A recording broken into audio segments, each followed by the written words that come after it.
ce soir, ce que j'ai envie d'explorer avec vous, c'est l'entêtement. C'est-à-dire que notre façon de rester assez têtu dans notre façon de voir, de ressentir, d'éprouver et d'expérimenter la vie et surtout nos problèmes et nos difficultés.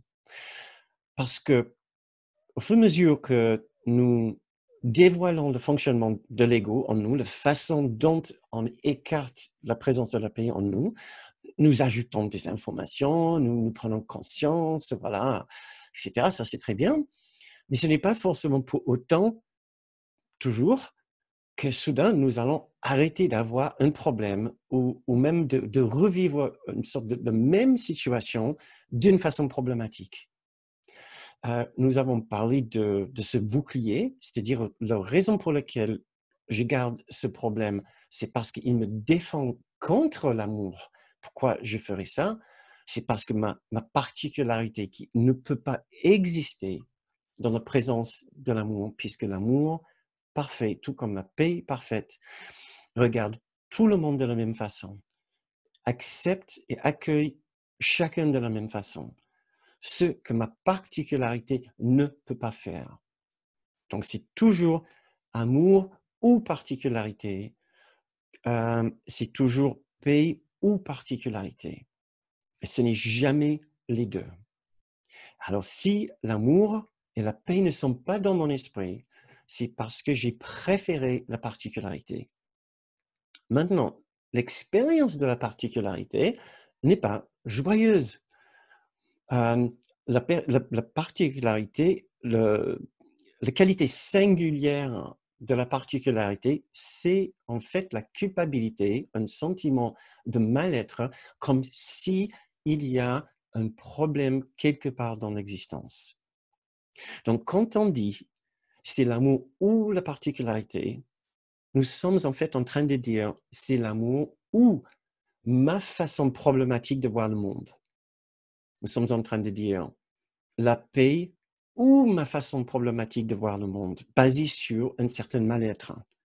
Ce mal-être qui est, dans la philosophie spirituelle d'un cours miracle, cette culpabilité ontologique, qui n'est pas la petite culpabilité de quand on a oublié d'appeler nos parents, c'est une culpabilité rattachée à notre sentiment d'exister en dehors de l'unité, puisque si l'unité est notre réalité, le fait de déclarer que nous ne faisons plus partie de l'unité est une façon de porter atteinte à l'intégrité de l'unité.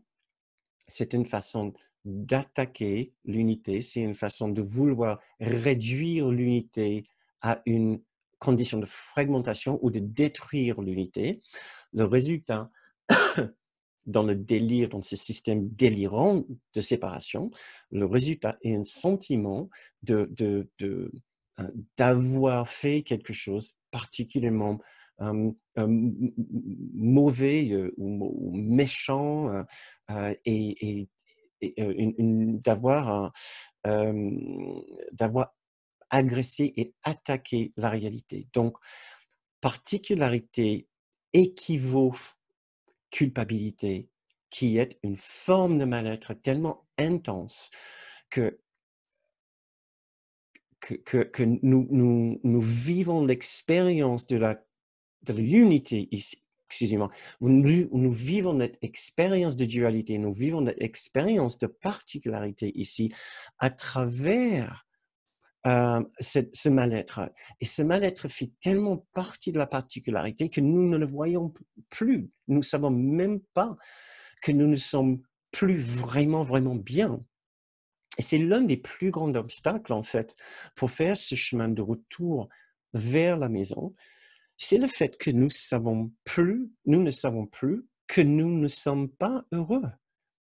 Nous ne savons plus que nous ne sommes pas à la maison dans cet merveilleux état de paix et de joie et de bonheur et de sécurité. Tellement nous nous sommes identifiés à une sorte de mal-être pas très clair, pas très évident, une sorte de, comme j'ai dit plusieurs fois, ben, comment est-ce que ça va? Ben, comme un lundi, ben, ça va, mais sans plus, sans ni plus ni moins. on sait plus ce que c'est d'être vraiment, vraiment joyeux et heureux. Ce qui n'est pas évident, c'est notre entêtement à garder ce sentiment de mal-être.